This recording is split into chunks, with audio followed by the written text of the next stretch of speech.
So we're at the airport in Singapore.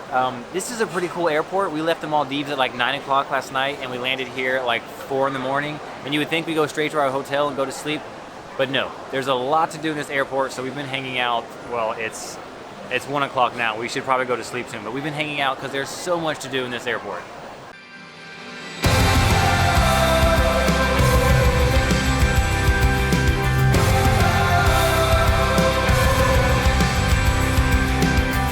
They have some koi fish. You can't feed the koi fish. The sign explicitly says don't feed the koi fish, but it doesn't say you can't pet the koi fish.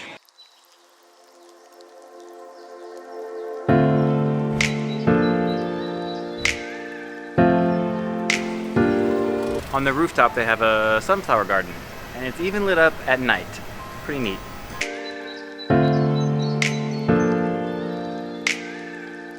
They have a free little movie theater that plays all these different movies. A lot of people in there are sleeping though because it's like 5 in the morning, but it's really cool because it's free.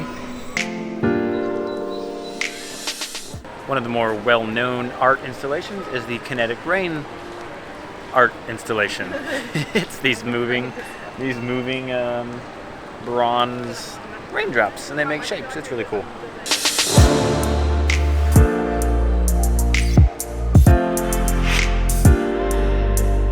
They have a pretty nice IMAX theater, and we're gonna go see The Avengers because we haven't seen it yet, and it's a brand new theater, so why not? But what makes it the coolest airport in the world is the Jewel. So what is the Jewel? Well, the Jewel is what we're in right now. It's like this entertainment, shopping, dining, craft brewery, art complex experience. It's just like everything you could imagine, and it's attached to the airport. It's not a terminal, but you can come here with your bags and like check your bags in, get your boarding pass, and then just hang out. The most impressive thing about the Jewel is the atrium that has a ton of this like green vegetation and the largest indoor waterfall in the entire world.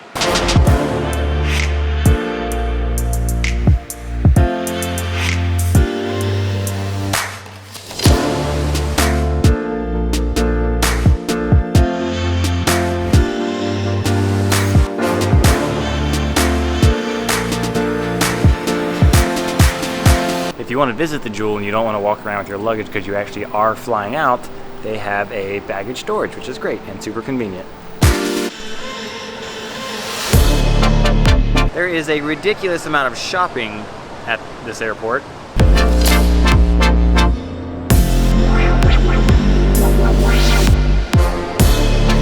And a ridiculous amount of restaurants to eat at, and for some reason everyone really likes the Shake Shack.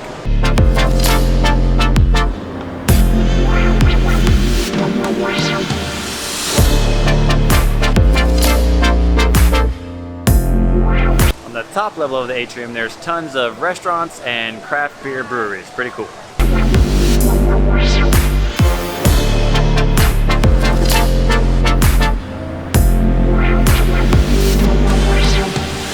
Yeah, so that's pretty much it. We just wanted to show you this. So if you guys fly through Singapore, you know that you need to spend more than 1 or 2 hours, and you can have like a 6 or 7 hour layover.